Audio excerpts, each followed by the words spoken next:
The story Nelson Mandela Long Walk to Freedom is an extract from his autobiography Long Walk to Freedom. In this autobiographical excerpt, Mandela describes the day of his inauguration. On this occasion, he remembers the extraordinary courage of his brothers and sisters. It is this courage that brought about an end to apartheid.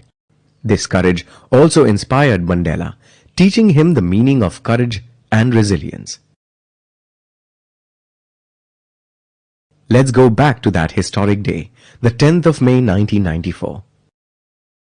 Dignitaries and world leaders from all around the world had gathered to witness Nelson Mandela become the first black president of South Africa. It was the largest international gathering ever held in African soil. The ceremony took place in the Union Building in Pretoria, which until recently was exclusively for the whites. On that day, it took its place in history as the site of South Africa's first democratic, non-racial government. After being sworn in, Mandela spoke to the gathering as well as to the world. In this speech, he spoke of the honor accorded by the dignitaries and world leaders to South Africa's newfound liberty. Not long ago, the country suffered from extraordinary oppression.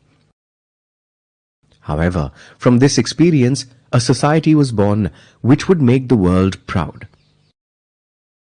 Brave men and women born from this oppression had fought and achieved freedom. Mandela vowed that his country would never ever see one man oppressing another. Mandela remembers how after his speech, the chiefs of police and military saluted him and pledged their loyalty. The same men would have arrested him not long ago.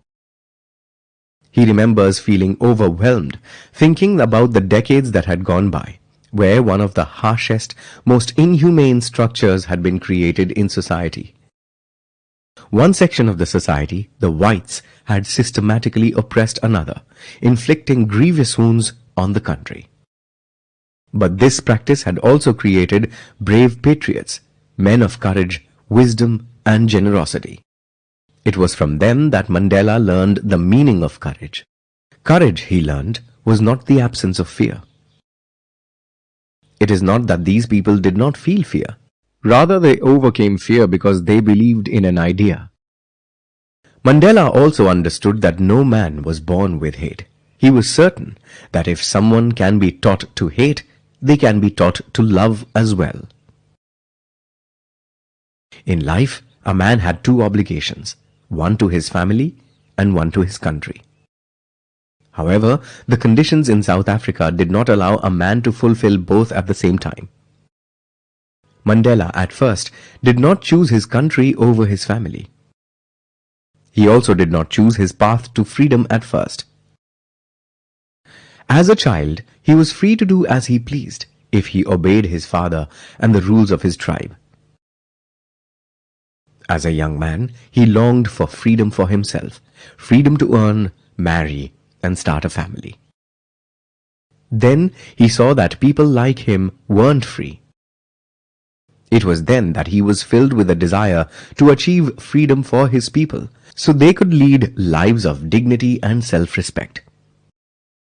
He joined the African National Congress. It changed him from a frightened young man to a bold freedom fighter, from a law-abiding one to a criminal and an outcast. But he knew he could not stand idly by when his people's freedom was threatened. After all, restrictions for any one of his people meant restrictions for him.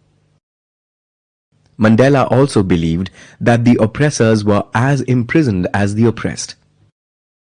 Freedom, therefore, did not just mean the freedom for the oppressed. It also meant the freedom for the oppressor.